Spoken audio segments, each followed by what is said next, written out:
Y lo vamos a hacer de la mano, efectivamente, del grupo CFI, empezando por su directora de operaciones, Verónica Serna. Muy buenas. Hola, ¿qué tal, Nacho? Empezando por ella, porque es la que tengo más cerca, muy bien, gracias, pero que viene muy bien acompañada también por Julio César Miguel, el CEO del grupo CFI. Muy buenas. Hola, Nacho, muy buenas.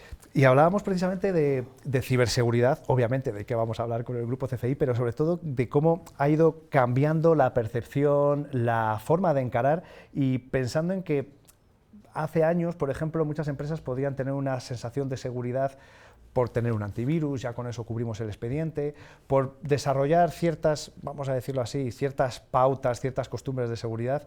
No sé hasta qué punto hoy, en el año 2026, con todos los avances, para los buenos y para los malos, podemos realmente tener una percepción de seguridad con esas medidas.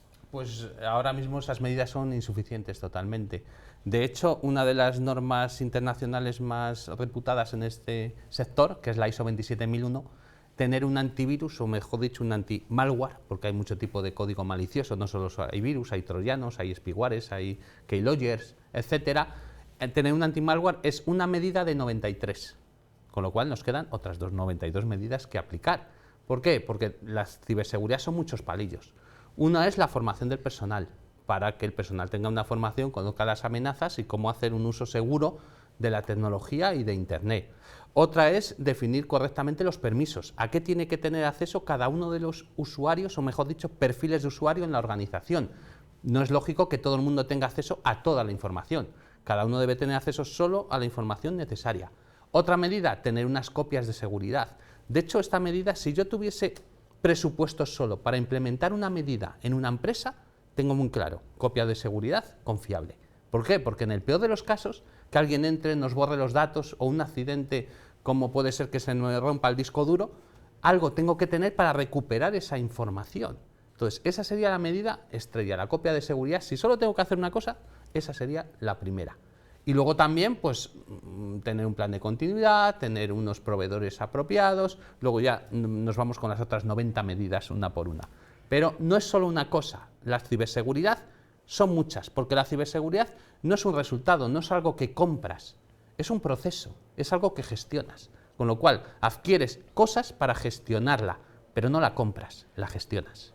Pensamos mucho en ciberseguridad, o yo el primero que me viene a la cabeza hablando de ciberseguridad, los ataques, pero es verdad que también perdemos de vista la obsolescencia de los aparatos, de los programas, ese miedo a perderlo todo, a perder a que el disco duro desaparezca y nos echa a perder todo el trabajo de tantos años. Al menos la información de todo ese tiempo tiene que dar mucho miedo. Eso ya no es solo prevenir ataques, sino prevenir imprevistos, nunca mejor dicho, ¿no? Correcto, y estar preparado. o una inundación, o que te roban en la empresa, entre alguien y te roba los equipos informáticos.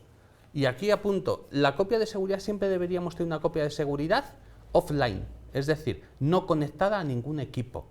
Y además en un lugar remoto, por ejemplo en nuestra casa, para que si tenemos un robo en nuestra empresa, tengamos una copia de los datos en nuestra casa. Iba a decir, yo voy a confesar, yo tengo disco duro, que es copia del disco duro, o sea, cada cierto tiempo, bueno, pues llega el momento de comprar otro disco duro y hacer la enésima copia para dormir tranquilo. Luego no sé ni lo que tendré por ahí ni lo encontraré, pero bueno, eso pasará mucho. Me venía a la cabeza que hay toda una serie de directivas europeas que nos marcan el camino, que de alguna manera la normativa siempre parece que va un paso por detrás, ¿no? Y yo no sé si en el caso, por ejemplo, de la directiva NIS2, en nuestra tierra estamos preparados, o por lo menos de alguna manera vamos sabiendo exactamente qué es y qué tenemos que hacer para cumplir, que es muy importante cumplir, no solo para evitar problemas, esas amenazas, sino incluso sanciones, ¿no? Sí, cierto, la directiva NIS2 es la directiva de seguridad para los sistemas y las redes, es una directiva europea que aplica a determinados sectores considerados como esenciales e importantes dentro de la sociedad. En nuestro caso, que estamos en Castilla y León, el sector agroalimentario es uno de los sectores importantes.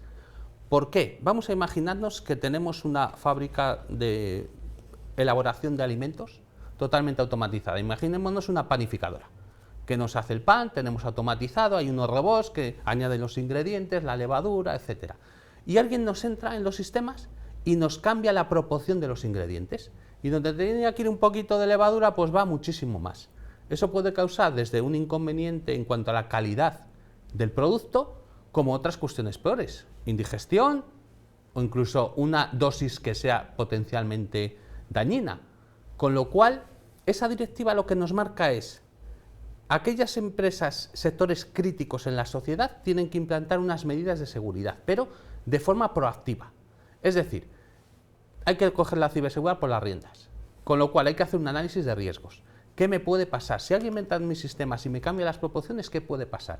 ¿Y qué medidas voy a poner para mitigar que eso pase? Y ahí es donde meteré el doble factor de autenticación, una validación de proveedores, una conexión segura, un cortafuegos, para que esas amenazas que yo he identificado no lleguen a pasar porque he puesto medidas de seguridad.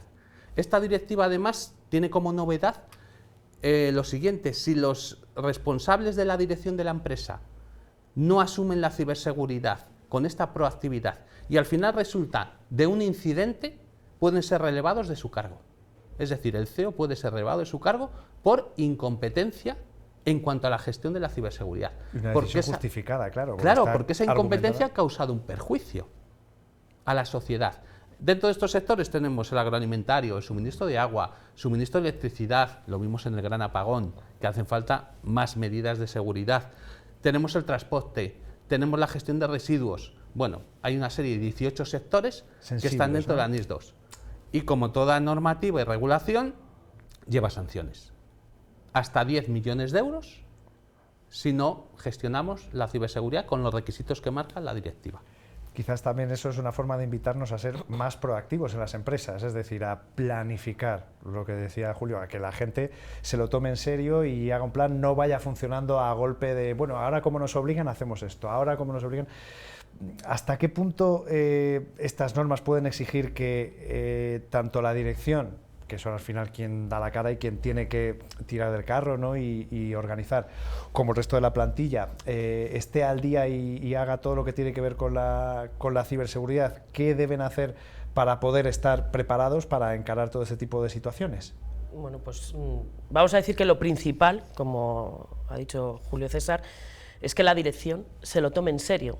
No es simplemente, arriba, ¿no? Claro, no simplemente es cumplir porque tengo miedo a que me sancionen o bueno, esto es un mero trámite. No, hay que ser responsables porque todo lo que tú fabricas y todo lo que tú haces va a llegar al final al usuario y al cliente final. Y si tú cometes algún error y ese error conlleva que ofrezcas un mal producto, pues puedes dañar también a la ciudadanía. Entonces hay que ser responsables.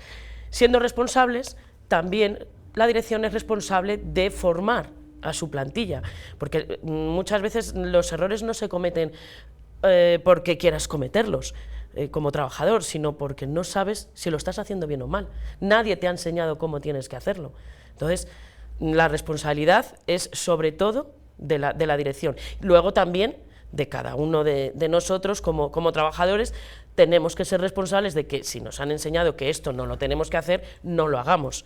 Asumir también las pautas que nos dan. Correcto, porque también somos responsables si nos han enseñado y luego no empleamos esas medidas para nuestro puesto de trabajo. Ya que hablaba de errores, ¿cuáles pueden ser los más habituales o los que se suelen tomar precisamente por quizá confiarse y pensar que ya está protegido, ya hemos hecho lo mínimo exigible, cumplimos con la norma, ya podemos respirar tranquilos? ¿Cuáles son los errores que quizá fruto de ese exceso de confianza pueden producirse y luego traer problemas? Bueno, pues como bien dices, pensar que están protegidos. Ese es el mayor error que podemos cometer. Yo estoy bien, yo aquí, ¿quién me va a venir a mí a atacar aquí? Yo estoy tranquilo, a mí no me va a pasar nada, yo no soy importante. Son lo que oyes siempre en, sí, a mí ¿quién me va a atacar? Yo también suelo decir, es verdad, a ti no te va a atacar nadie, tú eres un daño colateral, ¿vale? Los malos van pegando tiros y cuando ven uno que entra y pues ahí voy, ¿vale? Muchas veces es eso, aprovechar la brecha. Luego, la sensación de seguridad. Es, por ejemplo, cuando tú estás en la calle por un callejón oscuro, poca luz, tal, ahí sí que tienes esa sensación de peligro, esa sensación de que te puede salir alguien a atracar. Tenemos esa sensación de peligro, pero cuando estás en tu casa, hay señales o detalles que asociamos con... El cerebro se pone alerta. Aquí es más difícil, ¿no? Correcto. Que caigamos a la cuenta. Tú estás en casa o en tu oficina, con tu ordenador, tranquilamente, en un entorno seguro, nadie va a entrar a hacerte daño.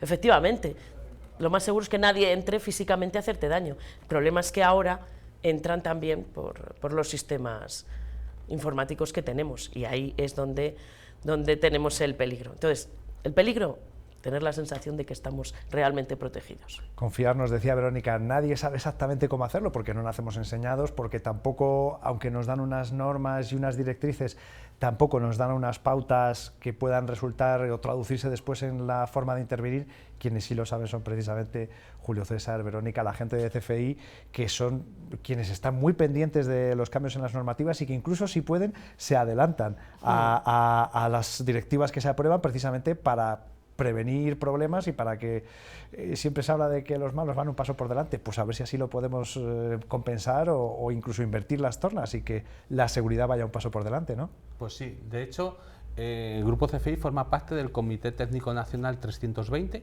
de Ciberseguridad, Privacidad y Protección de Datos, desde donde ayudamos al desarrollo de nuevas normas ISO vinculadas a la ciberseguridad y la protección de datos, porque es un binomio inseparable.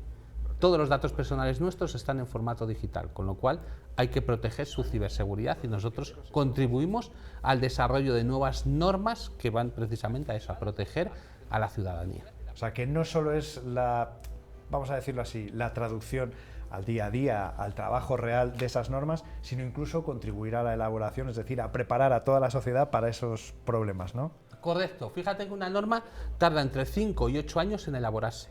Nosotros estamos con otro comité y con otros compañeros en la cocina de esas normas que están diseñadas para proteger a la ciudadanía. Yo creo que solo nos queda recordar a la gente, que yo creo que ya muchos lo tienen presente, pero por si acaso, ¿dónde se encuentra CFI? ¿Cómo pueden acudir precisamente para conocer un poco más sobre la normativa, sobre lo que están obligadas a hacer nuestras empresas, sobre ciberseguridad en definitiva? Bueno, pues estamos físicamente, estamos en la Avenida Madrid, justo enfrente del Carrefour Grande, y luego también tienen nuestra web, grupocfi.es, que ahí pueden encontrar toda la información, nuestros datos de contacto, infogrupocfi.es, bueno, teléfonos y todo. Lo tienen muy fácil la gente y además están deseando precisamente ayudar a quienes lo necesiten para que puedan dormir tranquilos por las noches, que seguro que en más de un caso habrán conseguido salvar a alguna empresa de alguna amenaza importante. Y casi pues eso, salvar la vida profesional de mucha gente. Esperemos que esto sea cada vez menos habitual gracias a la prevención, gracias al trabajo que realizan gente como Julio César y Verónica. Muchísimas gracias a los dos. Gracias a vosotros. Gracias a ti.